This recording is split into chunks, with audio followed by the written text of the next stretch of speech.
everyone, this is Mr. B with Algebra 2 Notes 1.5, Absolute Value Equations. So we'll jump right into it. This is going to be something that you'll see kind of sprinkled in throughout the rest of Algebra 2, absolute value, and it's a good thing to understand really exactly what it is. So we'll jump straight into that first. What is an absolute value? The absolute value of a number is its distance from 0 on the number line. Because distance can never be negative, this makes it always positive. You cannot have a negative distance to anything. Just not possible there. So first off, just a little bit of an example here. So if this is a number line we're looking at here, and this one right here, we have 0 right on the center of this number line. If we have -2 and we have 2, the overall distance is going to be 2. The way that you can find distance is just take the larger of the two numbers. So if we're looking at this half of the number line, it would just be 2 minus 0, and that would give you a total value of 2. And if we're looking at this left-hand side of the number line, you would take the larger of the number, which in this case would be 0, and subtract the smaller number, which in this case is -2. So if we're subtracting a negative, really that's just the same as adding, so it'd be 0 plus 2, so we'd have 2. So yeah, we're just looking at the distance. Again, absolute values, you can have, if you draw, if this was -2, you can have a negative inside, but it's always going to equal a positive number. It can never equal a negative number. So let's jump through a couple practice problems here. These are pretty straightforward. So we've got the absolute value of 3x, and x is -2, minus y, which is 8. I'm automatically just going in straight for those brackets, but we're looking for those straight up and down lines for absolute value. And you just evaluate everything within these absolute value lines. So that 3 and -2 would go to -6 minus 8, and that's all within absolute values. -6 minus 8 would be -14,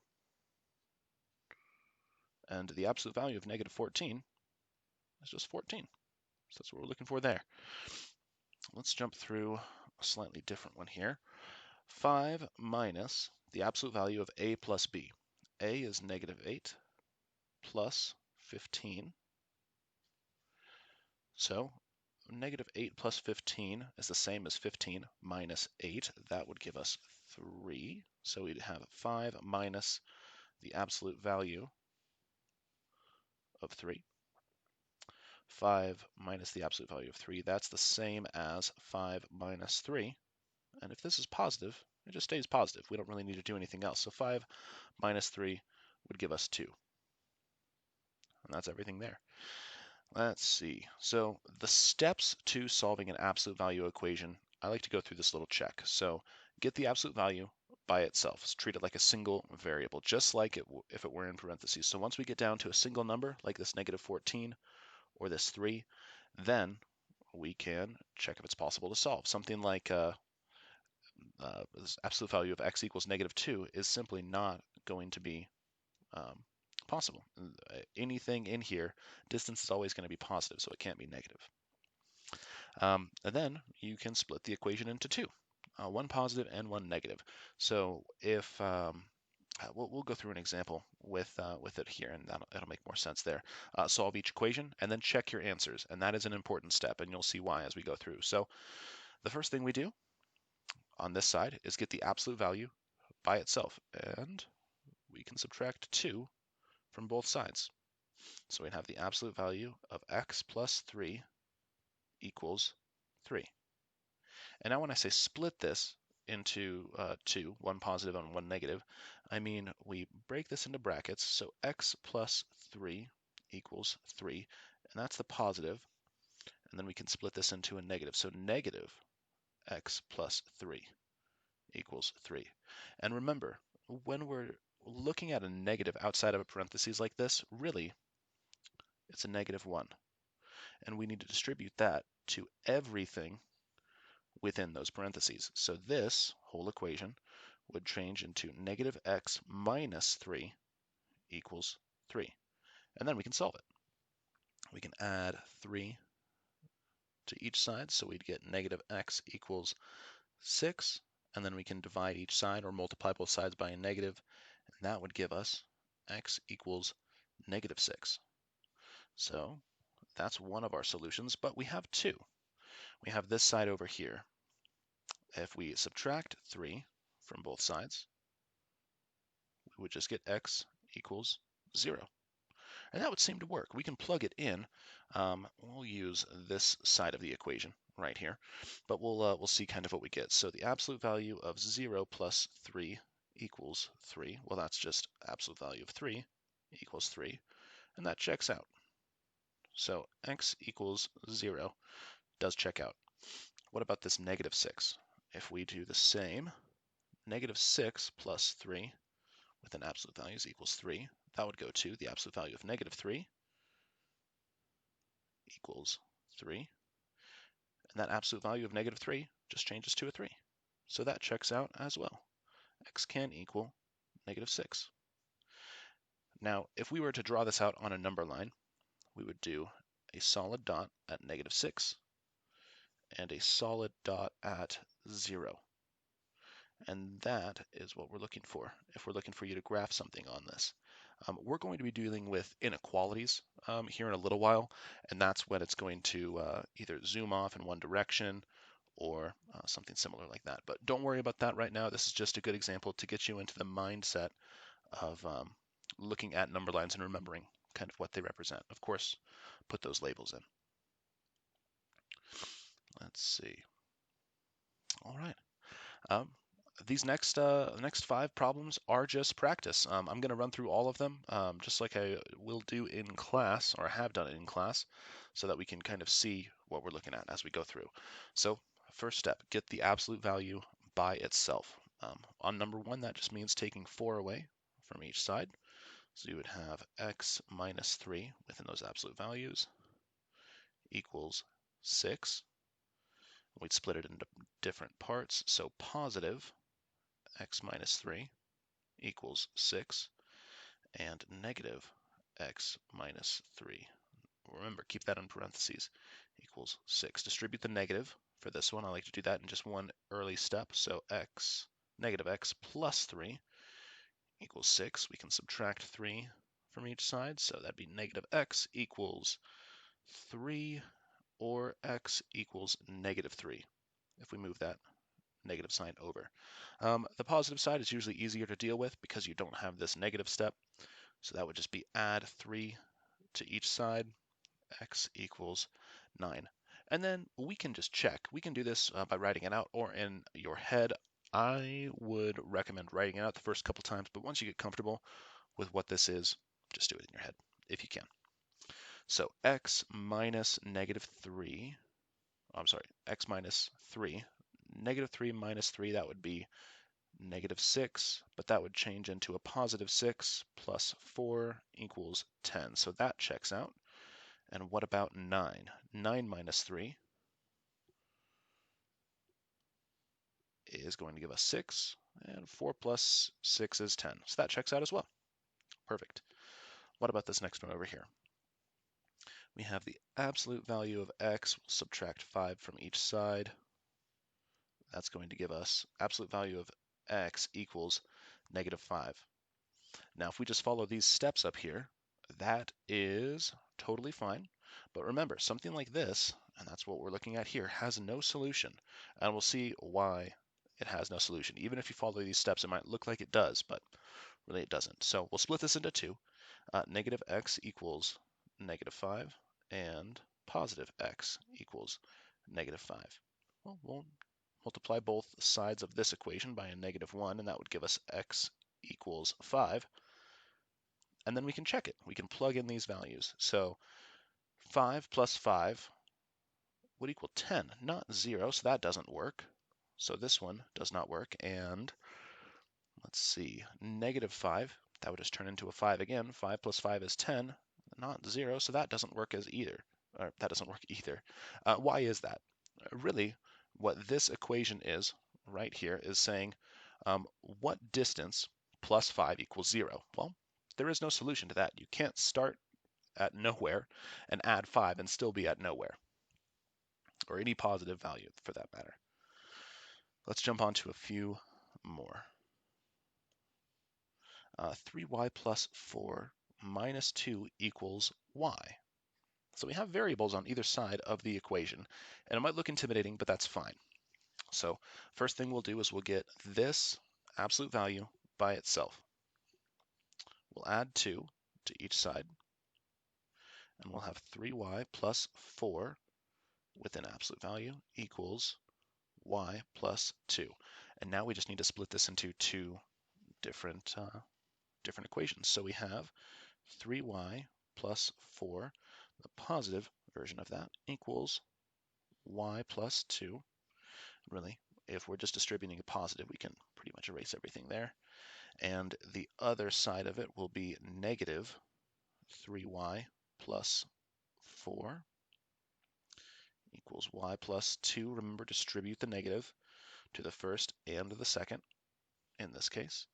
So that would give us negative 3y plus 4 equals, oh, let's see, I messed up there as well. Negative 3y minus 4 equals y plus 2. And now we simplify this equation and this equation. I'm going to zoom in just a little bit more, a bit easier to see. Let's see. I'm going to move everything up as well. You know what? No, I'll leave all my work here. It'll just be a little compressed. That's fine. So we'll rewrite this one, 3y plus 4 equals y plus 2. I would subtract a y from each side, so that would give us 2y plus 4 equals 2.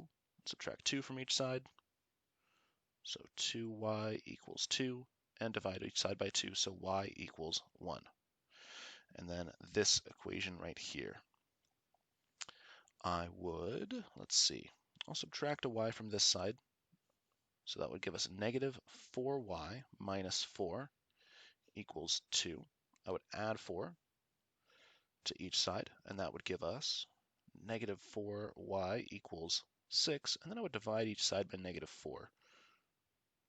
And that would give us y equals, and you can leave this as a fraction like this. Always put your negative, though, on top. We like to see that. Or you can do that division within your calculator. If it's a nice round number, you can just rewrite this as negative 1.5. And now we can check. I know this is a tedious step, but until you've done this final check, really we could have wrong answers here. So let's see. Let's plug in this negative 1.5. So 3 times negative 1.5 plus 4, and that's absolute value, minus 2 equals negative 1.5. We'll add 2 to each side. We have the absolute value of, let's see, we've got 3 times 1.5, negative 1.5. That would be negative 4.5 plus 4. So really we can rewrite this as negative 0.5 with an absolute value equals 2 plus 1.5. That's going to give us, let's see, 0.5. And that's 0.5 equals 0.5. And that checks out. I'm going to erase a big chunk of this so we can get on to the next section.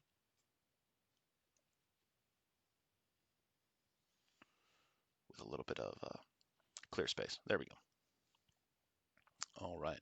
What about this one here? Now, you might be tempted to distribute this 5 into this absolute value, but you really don't want to do that. If you get into the habit of distributing into an absolute value bracket, it can lead you astray. So the first thing I'll do on either side is just divide by 5. Again, remember, we want to keep this absolute value just by itself. Once it's alone, then we're set. So we'll divide each side by 5. Those 5s cancel out. This 10k goes down to 2k, plus 25 over 5 is 5. So we'll have absolute value of k plus 1 equals 2k plus 5. Now we're working with something. Let's see. So we'll split this into two. We have positive k plus 1 equals 2k plus 5. And we have negative k plus 1, again, keep that in brackets, equals 2k plus 5. Distributing this negative will give us negative k minus 1 equals 2k plus 5. And now we can just solve these equations.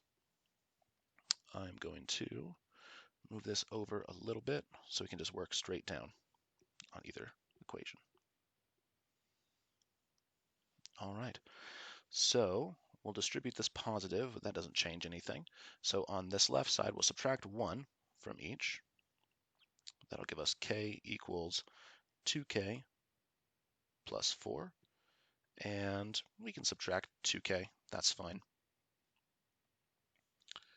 From each side, so that's going to give us negative k equals 4, which is really just k equals negative 4. So that's one of our potential solutions. Remember, don't just say that it is, we need to double check.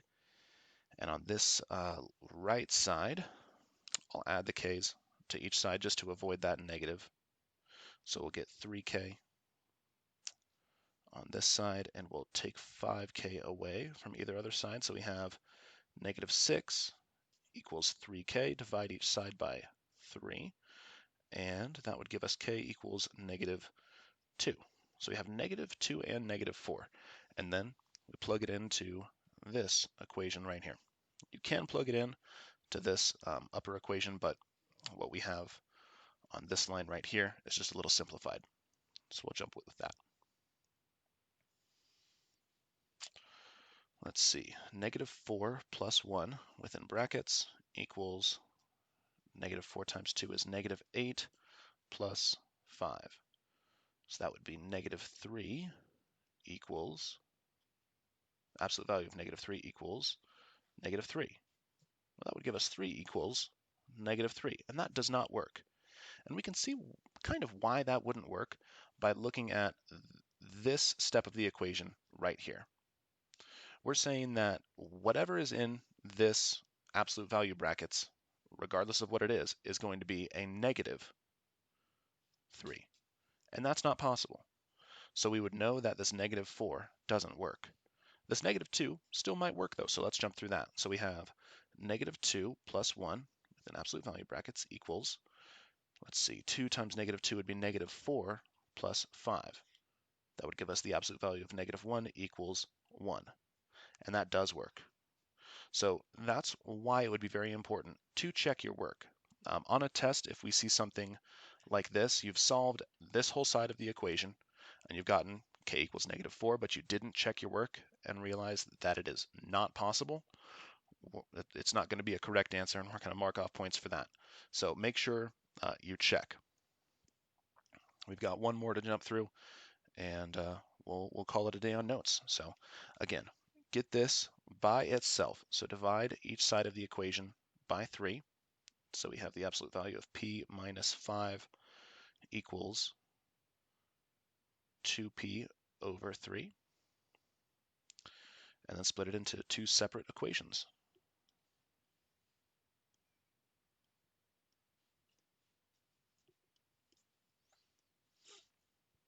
Let's see, we'll have positive p minus 5. So you can just write that p minus 5 if you understand what you're doing at this point. That's totally fine. You can make that short little leap. Equals 2p over 3. The first step on simplifying this one, let me write out the second one here. Negative p plus 5, and that's just me distributing the negative in kind of one jump there, equals 2p over 3. The first step for really both of these equations is I would multiply each side by 3. So multiply by 3 to cancel that out, and multiply by 3 to cancel that out. So we'd have 3p minus 15 equals 2p. And this we would have negative 3p plus 15 equals 2p. I would add 3p on this side to get rid of it there. So we'd have 15 equals 5p, And just to flip it around, divide by 5, we would have p equals 3. So that's one of our potential solutions. On this one here, I would pretty much, well, I'll do it in 2 separate steps. So we'll subtract 2p from both sides. That would give us p minus 15 equals 0.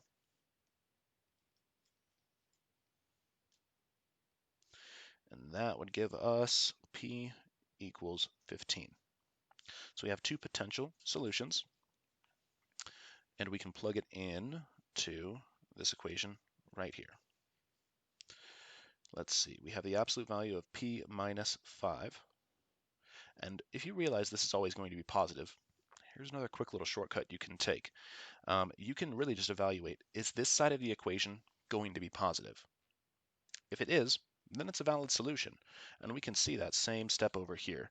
If we're really just looking at, let's see, this 2k plus 5, if that is going to be positive or negative, that can determine whether or not it's an answer. If we plug in 4 for the k, or negative 4, that would give us negative 8 plus 5, that would give us negative, so that would not work. That's a quick way to check. But negative 2 plus 5, that would give us 1, so that would work. And you can do the same type of check here. Instead of evaluating exactly what it is, you can realize 15, so 30 over 3, that's going to give us 10. That is going to check out. And you can plug in the 3 here. So 6 over 3 would give us a positive 2. That would check out as well. So you don't need to do all of the legwork. You can just realize that if everything that this entire absolute value equals is going to be positive, then you don't need to really crunch the rest of the numbers. If you have any other questions about anything on these notes, please see us in class, and we'll be more than happy to help you out with that there. I'll see you there.